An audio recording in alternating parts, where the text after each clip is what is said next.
Hello. Hello everybody, what's up and welcome back to my channel. Brief round of applause because I finally got a real job. Yes, I am finally back to working at 9 to 5, applying my college education. If you watch my channel, you probably already know I've been picking up a lot of side jobs in the interim between my two main jobs. And a lot of those odd jobs I found to be really enjoyable, so much so that even now that I have a more steady source of employment, I find myself still wanting to continue those side jobs. So continue them I have. And because I am a big tracker of income and expenses, I decided to take a look ahead and see my projected income that I'd be pulling in from those side jobs. I learned that even now that I have to make room for a 9 to 5, even just in my spare time, I'm pulling in an additional $500 a month just by doing things that I personally find enjoyable and would have been doing on my own time anyway. And that's a pretty substantial raise I've given myself there just for doing things that I enjoy, and I think that's cool. $500 extra a month, it could be yours. So without further ado, here are my tried and true ways that I personally enjoy making money on the side. Let's do it.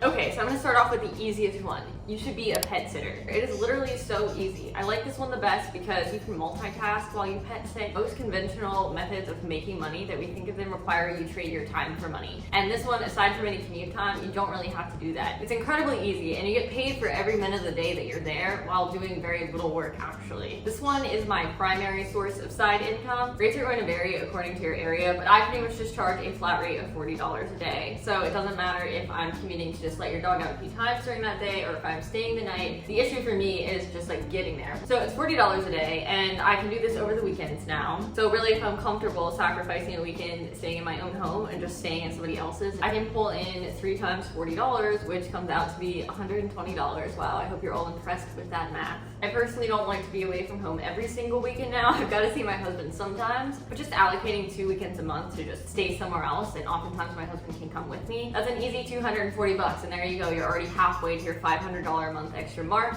And while I'm literally sitting there watching this dog, I could be working on school, I could be editing a video, I could go out and run errands during the day, whatever I need to do, as long as that animal's needs are tended to. This is also great if you're working a regular job, but you have the luxury to work remotely. You can literally just telework from another person's home and get paid on top of getting paid. So as you can see, it's very easy and you're trading very little actual time for the money that you're getting. Some miscellaneous bonus aspects to pet sitting. You get to kind of live in somebody else's shoes for the day, and there's often free food. Another great benefit of this is if you're considering getting a pet, it's a great way to test out and see what different types of dog breeds you might like, decide if a cat is better for you, if a dog is better for you. You get all of the benefits and none of the costs. It's also very telling of how expensive it can be if you want to leave for the weekend and you have a pet to keep in mind. And it's a super awesome way to meet people. It fosters a ton of wholesome, organic conversations, and that's good for humanity in general. I don't know, get out there. If you are interested in starting this, you can go to an app called Rover. It's basically a database of local pet sitters. You'll have to get some background recommendations, and it's a bit of a pain to set up a profile, but once you do, you're out there and people can contact you according to the availability that you display. And I will say this holds true for almost every job that I'm going to mention here. Facebook is the better known platform for stuff like this, so Facebook is going to be a great asset to you as well. I personally live near multiple military bases here in Japan, so I'm a part of all of the spouse groups, all of the pet sitting groups, and before I was working full time again, I was monitoring those groups like a hawk, seeing whoever needed a pet sitter for whatever time. I was the first to respond. I hopped right on that, and I ended up establishing a really great network of people that I dog sit for in the past that now are repeat customers. They know me and they trust me, and now I don't have to do any of the work of monitoring Facebook. They just reach out to me on their own because I've already established that trust. So if you find yourself with a little bit of extra time on your hand, it's probably a great time to go ahead and build that network and just hop on Facebook and take a look around and see what kind of local community groups you have for pet sitting, and just work your way in. You can do this by word of mouth as well, or just put up a simple status of your own offering your services. But yeah, 2 best avenues to get started with pet sitting: Facebook, Rover. Do it. If you're still not convinced, I'm going to throw some pictures up on the screen just to convey the hard work that it is to dog sit. It is awesome. It is so easy. It's like the best possible way to make $120 doing nothing in a weekend, just hanging out with an awesome furry friend. So yeah, you should be a pet sitter. Kind of an easy follow on, but you can babysit. Yeah, be a babysitter. For this, my rate was honestly probably pretty low considering what childcare goes for these days. I just charged $10 an hour, And then if there's multiple kids, you can probably do like 11 or 12, but again, that's really up to you. I'm just telling you what I charge. Again, my minimum was $40 a day, so if it was like a 2-hour thing, I still got $40 just for my commute, my time to get there. For those of you that don't know, I don't own a car, so I do have to compensate for train fare and the increased amount of time it takes me to get from job to job. Just 3 hours, I still got $40, but anything above that 4-hour mark, and I'm gonna get that additional $50, $60, so on and so forth. This one's definitely more labor intensive. Most of the children require 24/7 attention so they don't fall down and break. So you can't multitask. It's definitely more of a trade for your time and money, which makes it ironic now that I think about it that I charged less than I did for the pet sitting. I'll leave that to you to figure out because maybe you love kids. But yeah, you do have to trade more of your time for money and you can't multitask, and it definitely wears you out much more than it would to just hang out with an animal in my experience. But yeah, if you've got extra time on your hands and you'd otherwise spend it spending money, you may as well do the alternative and entertain yourself by making a little bit of money. So babysitting is great for that.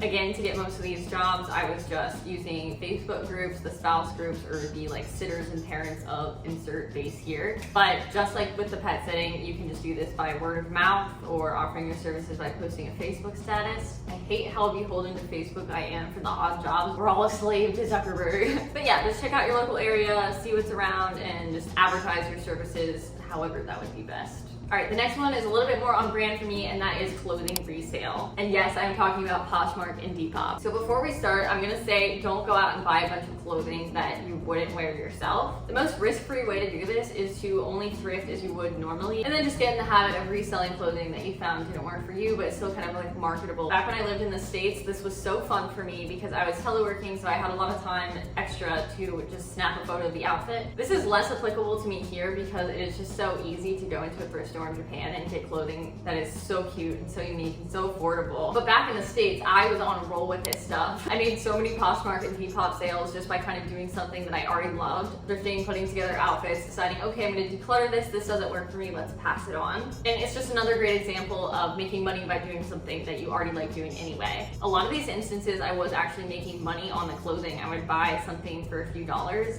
decide it wasn't practical for me, and then just by the effort that I invested into marketing that item of clothing, I was able to increase its perceived worth and make money by shopping, wearing something temporarily, and then giving it away. And I think that's a really cool concept. Just by framing something in the right lighting and presenting it in an attractive way, just by investing that little bit of extra time to kind of like fluff up your item and make it look nice, you can increase its value. And I think that's really cool. I will say, this is another one that requires a little bit more of a time for money trade. You're gonna be investing some time thrifting in itself, but to me that's a fun hobby anyway, so I don't really mind. But the actual process of marketing and listing this clothing can be a time-consuming one. The key is to make sure you're really presenting as accurate as possible of a representation of the item, because you don't want your buyers to be surprised when they receive it or feel like they were fooled. So figuring out the right way to do that while still making it an item that you would want to buy can take some time. You also have to write the descriptions and the sizing, and then shipping logistics is a whole separate video. But I will say I was pulling in not nearly as much as I'm making for dog walking, but like over the COVID time period, I made an extra $1,000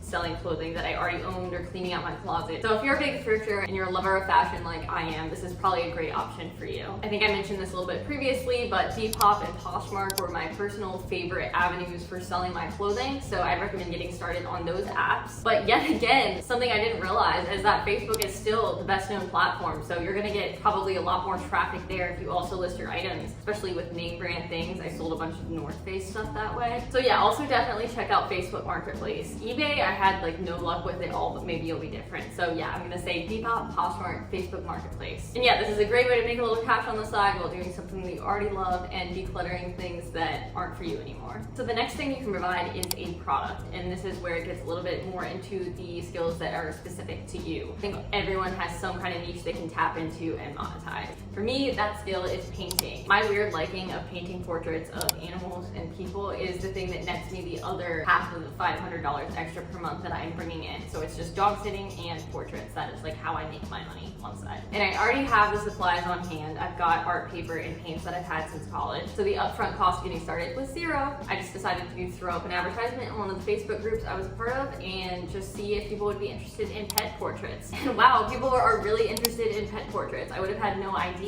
So interested that I have since expanded into doing family portraits, wedding portraits, you name it. I recently had a request to put a guy's head on Buzz like here's body. And yet again, another positive interaction I never would have gotten without starting these weird odd jobs.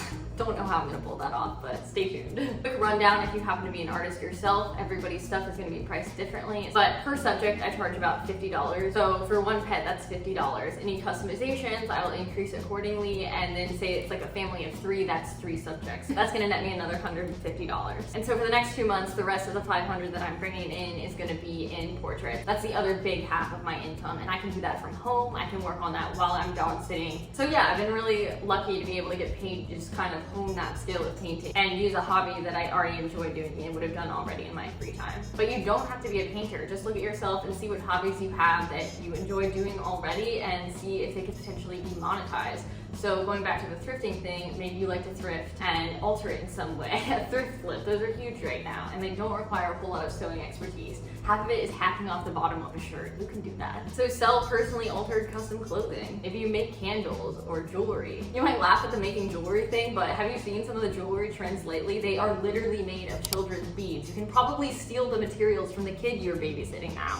And it's really easy, and it looks cool. So I recommend looking at yourself and seeing what's a hobby that you do. Are you making anything, and is that potentially convertible into a product that someone would be interested in buying? And I think there's no better time than now to do this. There are so many people now that are shopping online because of the pandemic, so your advertising influence is going to be bigger than it probably would have been previously. There's a huge push to support local and small businesses, so you'll have that going for you. See what's out there, especially if you enjoy doing it already. And it doesn't just have to be products you're selling, you can do services as well. If you have a body, you can be some college's studio art model. If you have ever poured a beer or mixed a vodka cranberry, you can be your local wedding bartender. And yes, for both of those things, I am speaking from experience. And yes, both of those experiences were great. Do you know how much bartenders get paid in tips? It's a lot. It's like $400 for one evening. And I wasn't even getting paid an hourly rate, and no, I had no idea what I was doing. But I didn't tell them that. I just acted confident. And it doesn't even have to be for somebody's wedding. I know there are local concerts in my area, and they pay the people pretty great money just to pour beer, and the tips are insane. The drunker the people get, the more they get. Woo! Let's see, what else did I have? House sitting, the easiest of all the sittings. Can you exist on a couch? Great.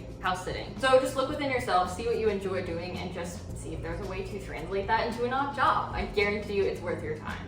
Alright, and some closing notes. So these jobs might seem weird, or you might think of them as beneath you if you're overqualified or think you should be doing something else. Take every job seriously. Be on time, be polite and respectful and professional, because there's nothing that is going to turn a customer off faster than being disrespected. And I know if people that know me watch this, they're probably going to laugh because punctuality is not my strong suit. But when I'm working for somebody, I really do try to honor their time and make them feel valued and be as professional as I possibly can be. Another example of professionalism, even with something as simple as dog sitting, is to come prepared, know the name of the person you're meeting with, know the names of their animals, try to throw out any background information and reference that if they gave it to you. For example, the dog has allergies or a tendency to like eat grass and puke it up later. Show that you did your research and you came prepared, and this person's needs are important to you. I think this is especially important with jobs like babysitting or pet sitting or even house sitting, because people are letting you into their home or trusting you with their child, and that requires a huge leap of faith. So if you want to be someone that they invite back, make sure you build up that faith as much as you possibly can. Another way to establish trust and build faith is to provide references, and some ask, some won't. It is very professional if you offer. This can be difficult when you're first starting out, but as you get into this, try to designate references as you go. Just ask people if they'd be all right with future customers reaching out to them, so they can get a good grasp on your reliability, your work ethic. How were you with my child? My dog loved her. It's just really great to help put people at ease, because again, you are a stranger in their home, taking care of probably what is one of the most important things in their lives. So yeah, designate some references. Some notes about getting paid. You're gonna get paid in all different types of ways. I've been paid via Navy Federal, PayPal, Venmo, I've taken cash, I've taken yen. I kind of just take whatever because I want to be as convenient to the person that is paying me as possible. I don't want to create friction within that transaction, obviously, just like pay me. And at first, if you would have asked me my preference, I probably would have said cash is one of the more annoying ones, especially American cash in Japan. Like, what am I going to do with that? Now I've got to walk to the bank and deposit this, and it's going to be a whole thing. But what I learned when I was selling clothing is that PayPal actually tracks how much money is coming into you, and sooner or later the IRS is gonna come knock. And getting paid in cash and just depositing that on your own time under a certain threshold, of course, is a great way to not subject yourself to that legally. I'm pretty sure Venmo is owned by PayPal, so same goes with that.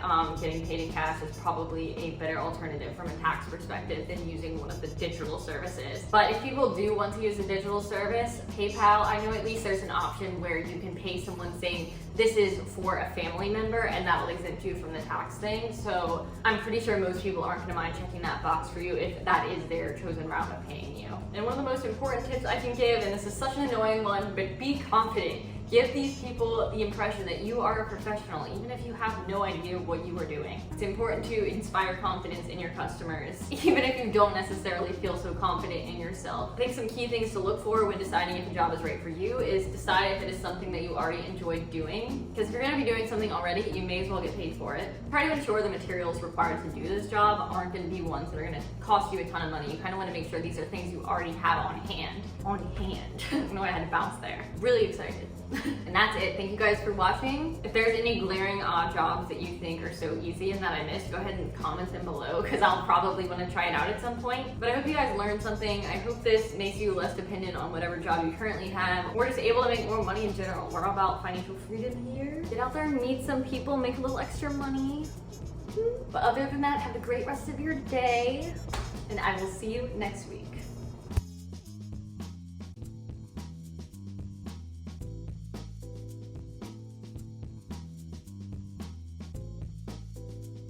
And that's it. And that's it. And that's it.